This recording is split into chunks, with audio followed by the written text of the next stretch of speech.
안녕하세요. 김주윤입니다. 네. 제가 지난주에 한 일주일 동안 미국 하와이로 출장을 다녀왔습니다. 그래서 이제 롱테이크를 그래도 한 일주일에 한 번 정도는 찍어서 여러분하고 인사를 하고 또 얘기도 하려고 하는데, 그래서 지난주에 조금 쉬었어요. 브이로그도 좀 찍어올까 했었는데, 이게 이제 처음 제가 카메라를 들고 가는 거고 하다 보니까 서툴고, 전 되게 많이 찍은 것 같은데, 나중에 제가 보니까는 그 한 번에 테이크로 찍은 게 1분이 되는 게 없더라고요. 그래서 쓸만한 게 없어서 그냥 사진으로나마 나중에 한번 공개를 해서 보여드릴까 생각을 하고 있습니다. 예전에 제가 참 출장을 많이 다녔어요. 정말 한 달에 한 번 정도씩 나갔던 것 같은 그런 생각도 들고, 이제 요번에 정말 코로나 끝나고 처음으로 해외를 가는 거였는데, 이제 또 마침 미국의 하와이로 가게 됐습니다. 본업을 하러 가면 이제 세미나 이런 걸 많이 하거든요. 라운드 테이블도 많이 하고, 이제 주로 미국을 갔었고, 이제 유럽이나 일본, 이제 그 다음으로 많이 갔었는데, 사실 이제 많은 분들이 하와이는 노는 데 아니야? 이런 생각 하실 것 같아요. 근데 이 지도상으로 보시면 아시겠지만 지정학적으로 미국한테 굉장히 중요한 곳입니다. 이 태평양으로 나오는 일종의 교두보라고 할 수가 있죠. 또 이 안보, 외교 관련된 굉장히 좋은 연구소들도 있고, 그리고 무엇보다도 미국의 인도태평양 사령부가 있습니다. 네, 이 태평양 쪽을 이제 관장하는 이제 인도태평양 사령부가 있고요. 그래서 이제 거기가 굉장히 중요하고, 아마 제가 알기로는 하와이 섬의 이 고용의 한 60%가 국방부일 거예요. 그래서 이제 하와이 호놀룰루 거리를 다니시다 보면은 굉장히 많은 군인들을 만날 수가 있어요. 그래서 거기서 일하는 사람들이 많다는 얘기죠. 그래서 저도 이제 일정에 여러 곳을 이제 방문하게 되어 있었는데, 인도태평양 사령부를 요번에 가보게 됐어요. 처음 가는 거였어요. 그래서 조금 약간 신기하기도 하고, 또 뭐랄까 좀 외교 안보 쪽 사람들이면은 사실은 인도태평양 사령부를 한 번씩 가보고 싶어 하죠. 우리하고도 굉장히 깊은 관계가 있기 때문에. 그래서 이번에 이제 거길 다녀왔는데, 뭔가를 좀 찍어서 보여드리려고 했는데, 말씀드렸다시피 처음에는 잘 못 찍는 것도 있지만, 일단 그 사령부 안에는 전자기기를 가지고 들어갈 수가 없습니다. 그래서 저희가 타고 갔던 버스 안에다가 카메라, 핸드폰 다 놔두고, 컴퓨터까지 다 놔두고, 그리고 정말 노트랑 배낭이 이런 것만 들고 이제 들어가는 이제 그런 수준이었기 때문에 제 머릿속에 남아있는 거 말고 남겨온 게 없네요. 어쨌든 그 외에 이제 다른 곳들 다니면서 회의하고 이런 걸 보고 이제 제가 느낀 거는, 미국이 중국을 견제하는 게 정말 진심이구나. 그리고 우리가 생각하듯이 그냥 군 쪽으로만 이렇게 견제한다든지, 아니면 경제적으로 기술 면에서 견제한다, 이것뿐이 아니고 다방면에서 견제를 하려고 지금 다 준비를 하고 있고 이미 진행 중이다라는 느낌을 받았고요. 특히나 이 군사 쪽에서는 이 인도태평양 지역, 그러니까 지역에서 지역 안보 협력이라고 해야 되나요? 그러니까 우리는 사실 미국하고 그 1대1, 그러니까 양자 안보 협력을 하고 있잖아요. 양자 동맹 관계인데, 그걸 더 확장시켜서 이른바 지역 안보 협력을 좀 하고 싶어 한다. 굉장히 그거를 이제 추진을 많이 하고 있다라는 걸 많이 느꼈습니다. 거기서 얘기했던 거는 전부 다 오프 더 레코드를 해갖고 사실은 말씀을 드릴 수는 없고, 그래서 여러 가지로 긴장된 분위기가 분명히 있구나라는 생각을 하고 왔고요. 사실 이제 조금 더 인도태평양 사령부에 대해 설명을 드리면은, 미국이 이 지역별로 전 세계에 사령부가 한 7개 있어요. 거기에 이제 우주가 들어갑니다. 우주도 자기들이 관장을 해야 되는 곳이라고 이제 생각을 하는 거죠. 그리고 이제 특수사령부들, 이제 약간 목적을 띈 그런 사령부들이 한 서너 개 정도 있는데, 지역에 보면 아프리카라든지, 그리고 이쪽 아시아 쪽을 관장하는 인도태평양도 있고, 유럽도 있고, 그리고 가장 빡세다라고 보통 알려져 있는 이 중동 지역을 관장을 하는 거기를 이제 센트콤이라 그래요. 이제 중부사령부. 그래서 거기가 원래는 사실 정말 실세들이 있고, 또 거기는 대체로 이제 뭐랄까요, 인도태평양 사령부는 주로 해군들이 차지를 하는데, 그 사령관을 그쪽은 주로 육군들이 차지를 합니다. 그래서 이쪽 출신 사람들이 장관까지 올라가는 경우들이 많아요. 그래서 조금 이제 알아주는 이제 그런 곳이라고 할 수 있죠. 그래서 예를 들면은 이제 트럼프 행정부에서의 제임스 매티스 전 장관이라든지, 그리고 현재 국방장관을 하고 있는 로이스 오스틴 장관도 여기 이제 중부사령부 사령관 출신이죠. 그래서 이제 같이 갔던 이제 멤버들 중에 중동 쪽을 한 친구가 있거든요. 그래서 이 친구가 페이컴이라고, 이제 인도태평양 사령부를 페이컴이라고 하는데, 야, 페이컴은 진짜 말 그대로 평화롭다, 야, 그런 얘기를 하더라고요. 이제 중부사령부 가면은 거기는 긴장도가 말도 못해, 이렇게 얘기를 하는데, 제가 안 가봤기 때문에 진짜인지 아닌지는 확인을 못하지만, 하여튼 굉장히 좋은 경험을 하고 왔습니다. 그래서 다녀온 느낌은 이제 말씀드리자면은, 네, 미국이 중국에 대해서는 정말 진심으로 다방면에서 견제를 하려고 하고 있고 특히 이 인도태평양 지역에서는 지역 안보 협력을 추진을 강하게 하고 있다라는 거였고요. 자, 두 번째 하나 이제 또 뉴스를 좀 들고 와갖고 말씀을 드리려고 해요. 일전에 저희가 롱테이크를 시작할 때 제일 먼저 전해드렸던 소식이 미국 중간선거였죠. 그리고 이제 상원 선거에서 하나가 남았다. 그게 이제 결선 투표로 가는데 그게 12월 6일에 있다라고 말씀을 드렸습니다. 이제 조지아주 결선 투표 결과가 나왔습니다. 민주당의 원옥 현 의원이 자신의 의석을 수성을 했어요. 이렇게 되면은 지금 상원이 51대 49가 됩니다. 뭐 근데 사실 뭐 50대 50이나 51대 49나 뭐 어차피 뭐 해리스가 한 표 던지면은 이제 50대 50 상황에서도 민주당이 가져가니까 뭐 마찬가지 아니냐라고 얘기를 하실 수도 있는데 상황이 조금 달라요. 왜냐면은 미국 같은 경우는 민주당이라고 해서 꼭 민주당의 당론을 따르지만은 않습니다. 그러니까 자기 주 혹은 자기 지역구가 어떤 이해관계를 가지고 있느냐에 따라서 당론이 좀 벗어나는 경우도 있고 그리고 그 다음에 또 이제 자기는 또 선거를 준비를 해야 되잖아요. 그렇기 때문에 늘 항상 뭐 우리나라처럼 일로 가자 그러면 전부 다 일로 가고 뭐 절로 가자 그러면 전부 다 절로 가고 이런 식은 아니에요. 그 대표적인 인물이 지금 웨스트버지니아의 상원 의원인 민주당의 맨신 의원이죠. 이 맨신 의원 때문에 사실 이제 바이든 대통령이 뭐 뭔가를 막 하려고 했을 때 항상 상원에서 막혔었어요. 근데 이게 51대 49가 돼버리면은 사실은 맨신 의원이 뭐 소위 아닌 말로 이렇게 땡깡을 부려도 그래도 밀어붙일 수가 있는. 그래서 바이든 행정부 입장에서는 상당히 안정적인 상원 구도를 가져가게 됐다. 그래서 매우 좋을 거예요. 그래서. 그리고 우리가 이제 뭐 상원 하원 생각을 하면 이제 보통 법안을 통과시키는 것들만 생각을 하지만 상원이 하는 일 중에 또 중요한 게 이게 이 인선을 했을 때 누군가를 이제 뭐 임명을 한다 그랬을 때 이제 이걸 인준을 해주는 게 있잖아요. 특히 여기서 미국 같은 경우는 우리보다 훨씬 많은 사람들이 상원의 인준을 필요로 합니다. 그 중에 중요한 게 법원 판사.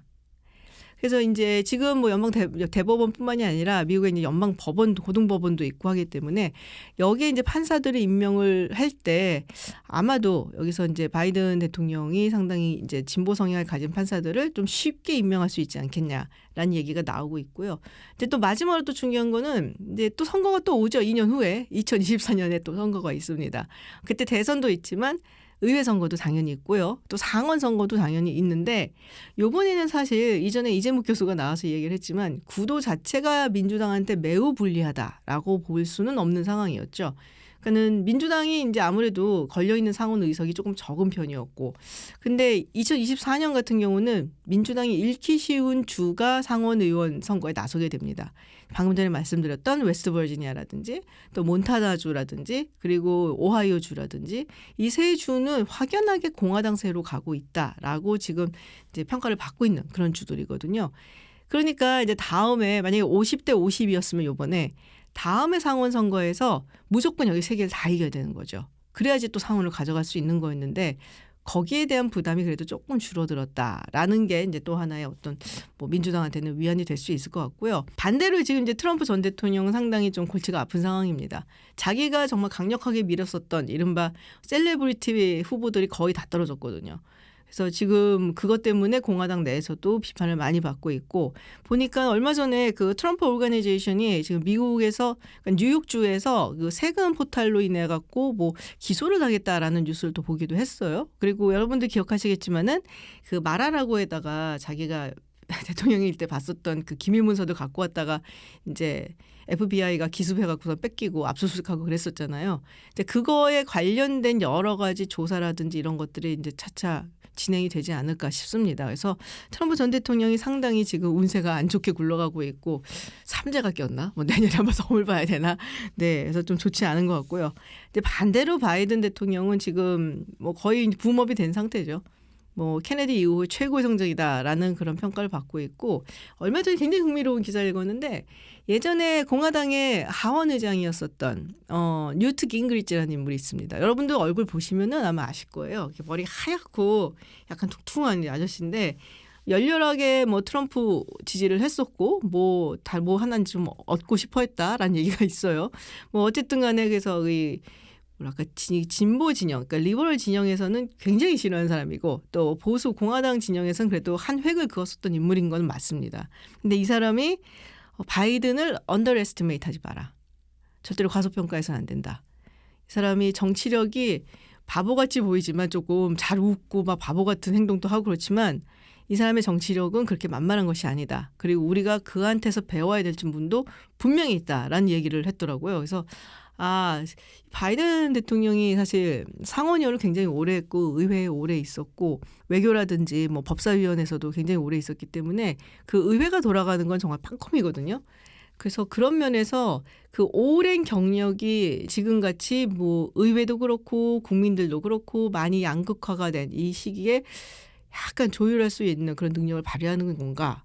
아니면은 뭔가 이렇게 협상을 한다든지 타협을 한다든지 뭐 이런 면에서 굉장히 타고난 능력을 보여준 건가? 뭐 이런 생각도 좀 들었고요. 그래서 어쨌든 바이든 대통령은 지금은 자기의 정책을 추진할 수 있는 그런 원동력 이런 걸 좀 얻었다라고 볼 수 있을 것 같습니다. 자, 하나 흥미로운 소식이 있어 가지고 왔어요. 독일에서 쿠데타가 일어난 건 아니고 쿠데타를 준비를 했었던 사람들이 지금 이제 급습을 당해서 붙잡혔다라는 얘기가 있죠. 지금 이제 독일 이제 뭐 특수부대 그리고 경찰들 한 3,000명이 지금 급습을 해갖고 25명을 붙잡았고 거기서 이제 이들이 만약에 쿠데타를 해서 성공을 하게 되면은 자신들의 지도자로 세울 사람을 뭐 하일리히 왕자라는 사람이 있었다라는 얘기가 있어요. 제가 그래서 조금 더 뒤져봤더니 이 튜링겐 지역에 그러니까 로이스 가문이라고 있다고 하더라고요. 그 가문이 원래 예전부터 이제 튜링겐 지역을 뭐 다스려 왔었던 그 약간 영주 비슷한 그런 이제 가문이었다라고 하고, 근데 물론 이제 여러분은 다 아시다시피 1871년에 이제 독일 제국이 성립이 되고 그리고 이제 1차 세계대전이 끝난 다음에 바이마르 공화국이 만들어지면서 이제 어떻게 보면은 이제 독일에서는 왕정이 사라지게 된 거죠. 그래도 이제 귀족이고 뭐 이런 사람들 예전에 왕족이었고 이런 사람들은 자기들 타이틀 가지면서 내가 예전에 뭐 그 가문이었으니까 뭐 왕자다라고 스스로 말하고 다니고 뭐 그랬대요. 그런데 지금 이제 로이스 가문의 대표라고 할 수 있는 수장이라고 할 수 있는 사람은 현재 이제 오스트리아에서 살고 있다고 하더라고요. 근데 이 사람이 이제 이 뉴스를 접하고서 그 할아버지 원래 조금 이상한데 진짜 왜 그런지 모르겠다 뭐 이런 식으로 얘기를 했더라고요. 그래서 우리가 사실 듣기에는 웃기잖아요, 솔직히. 독일에서 쿠데타? 그리고 막 쿠데타에서 수장으로 나오는 분이 막 71살 먹은 예전에 그 지역에서 약간 한 끝발 있었다는 가문의 뭐 할아버지고 뭐 이러니까 좀 장난 같기도 하고 그런데 독일에서 받아들이는 건 조금 다른 것 같더라고요, 느낌이. 물론 이제 거기서도 그런 식으로 이제 극우라든지 뭐 지금 현재 이제 독일 정부를 부정하고 뭐 이런 사람들에서 좀 이상한 거 아니야? 뭐 이렇게 보는 시각이 강하긴 했는데 이번 일을 계기로 해서 우리가 이들에 대해서 좀 더 굉장히 좀 단속을 해야 된다. 통제를 해야 된다라는 얘기가 많이 나오고 있다고 해요. 그러니까 결국 이 사람들이 원했던 거는 이 사람들을 부르는 이름이 있더라고요. 뭐 라이슈버거라고 하는데 이 사람들이 원했던 거는 1871년 체제로 돌아가자. 그러니까 옛날에 이제 제국으로 돌아가자는 얘기죠. 독일 이제 제국으로 돌아가고 그러면 왜 현재 독일을 부정을 하느냐? 그러니까 2차 세계대전이 끝난 다음에 지금 독일이 세워진 거잖아요. 물론 그 당시에는 동독과 서독이 나눠졌고 나중에 이제 통일이 됐지만 근데 이런 이제 독일 정부가 독일인들이 원해서가 만든 게 아니라 외세에 의해서 만들어진 거다라는 거예요. 그래서 이게 뭔 얘기야 싶지만은 이제 그들이 생각하기에는 이게 연합군이 이제 승리를 하고 독일이 패망을 하고 그리고 나서 세워진 정부이기 때문에 정통성이 없다라는 얘기죠. 사실 뭐 우리가 듣기에는 말도 안 되는 얘기 같지만은 이제 그 극우파 입장에서는 그렇게 생각을 하고 있고 그래서 이런 이제 이야기라든지 담론이라든지 운동이 생각보다 꽤 오래 진행이 왔었다라고 하더라고요. 그래서 요번에 이제 이 일이 벌어지고 나서 이제 뭐 유럽 밖이라든지 아니면 특히 이제 우리 같은 경우는 그냥 약간 가십처럼 좀 웃긴다라고 얘기를 하는데 독일 내에서는 이거 이대로 두면 안 된다라는 얘기들이 이제 조금씩 목소리가 커지고 있다라고 합니다. 사실 이제 제 친구 중에 제가 대학원 다닐 때, 그러니까 20년도 전 일이죠. 그때 당시에 이 박사학위 논문을 쓴 친구가 그 주제가 그거였어요. 왜 독일에서는 극우 정당이 없을까? 그리고 이제 그 극우 정당이 없는 이유를 홀로코스트 메모리 때문에 그렇다라는 거를 이제 자기 이론으로 해서 이제 박사학위 논문을 써갖고 이제 박사를 받고 그리고 나갔는데 이제는 이제 그 논문이 틀린 논문이 됐다고 해야 되나요? 아니면은 논문을 이제 바꿔야 되는 이제 그런 시기가 와서 저는 이런 독일에서 극우 이야기, 뭐 극우 정당, 극우 뭐 이념 이런 얘기가 나올 때마다 항상 이제 그 친구가 생각이 나더라고요. 네, 그래서 독일 쿠데타 이야기까지 봤고요. 뭐 여러 가지 이야기들이 많습니다. 그 중에서 특히 이제 제 눈길을 끌었던 거는 중국에서 이제 제로 코로나 정책을 뭐 폐기한다. 한꺼번에 폐기를 하려는지 아니면 점진적으로 하려는지 뭐 그것까지는 제가 아직 찾아보진 못했는데요. 자, 그렇게 되면 어떻게 될 것이냐. 이 부분이 이제 또 관심사가 될 것 같습니다. 사실 중국이 백신을 맞긴 맞았지만 우리들이 맞았던 mRNA 백신을 맞은 것도 아니고요. 그리고 그동안 굉장히 오랫동안 이제 봉쇄를 해왔었기 때문에 얼마나 이 사람들이 항체를 가지고 있고 또 이 새로운 그 코로나 바이러스에 건강하게 대응을 할 수 있는가도 퀘스천 마크이기는 하죠. 그리고 오미크론이 처음에 코로나가 나왔을 때 그것보다는 훨씬 더 약하다라고 이야기를 하지만 어쨌든 그중에서도 중환자가 나오고 있고 사망자가 나오고 있거든요. 그러면은 이렇게 이제 많은 사망자나 중환자가 갑자기 터지게 되면은 이거를 감당할 만한 이 보건 시스템 잘 되어 있는가? 이게 이제 지금 사실 전 세계에서는 가장 초미의 관심사입니다. 그래서 중국이 과연 이것을 어떻게 컨트롤할 것인가? 그래서 제가 오늘 여러분들을 위해서 중국 이야기를 나눠주실 게스트를 모셨습니다. 그 이야기는 2부에서 해보도록 하겠습니다.